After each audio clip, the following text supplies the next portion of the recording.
CI అలాగే అది వీళ్ళే, ఎన్ఆర్సీ వ్యతిరేక ఉద్యమాలు వీళ్ళే, మొన్న మణిపూర్ గొడవల వెనకాల ఉన్నది డీప్ స్టేటే.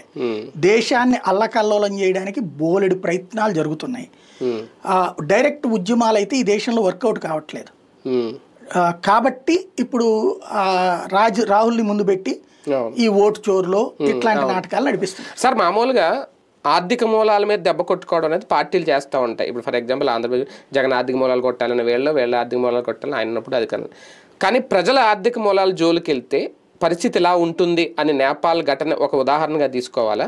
డైరెక్ట్ మనం పాయింట్కి వచ్చేస్తే ఆంధ్రప్రదేశ్లో కూడా భవిష్యత్తులో ఇలాంటి నిర్ణయాలు తీసుకుంటే, అంటే మరీ సోషల్ మీడియా నిషేధిస్తారని నేను అన్న కానీ ఒక చట్టం తీసుకురావడము అంటే కంట్రోల్ చేసే ప్రయత్నం చేస్తే ఇలాంటిది ఎక్కడైనా ఎదుర్కొనే అవకాశం ప్రభుత్వానికి ఉంటుందా? ప్రభుత్వం దానికి సిద్ధంగా ఉండాలి. బేసిక్గా ఒకటే, వీళ్ళ ఆలోచన వేరు, జరిగేది వేరు. ఎప్పుడైనా సరే నువ్వు ఇన్నేళ్ల పాటు ఏం చేసావు? జగన్ని నీ నోటికి వచ్చినట్టు తిట్టావు, సైకో అంటావు, రాక్షసుడు అంటావు, అరాచకం అంటావు, బతకడానికి వీల్లేదంటావు, ఏమైనా మాట్లాడావు. ఇది ఏ మీడియాలో మాట్లాడావు? ప్రింట్ ఎలక్ట్రానిక్ మీడియానే కాదు, సోషల్ మీడియాలో. అప్పట్లో ఒక 3-4 కేసులు వచ్చినాయి.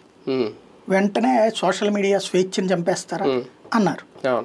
అలాగా సోషల్ మీడియాలో జగన్ని తిట్టిన వాళ్ళని పిలిచి సన్మానాలు చేశారు. వాళ్ళకి వెనకాల నిలబడ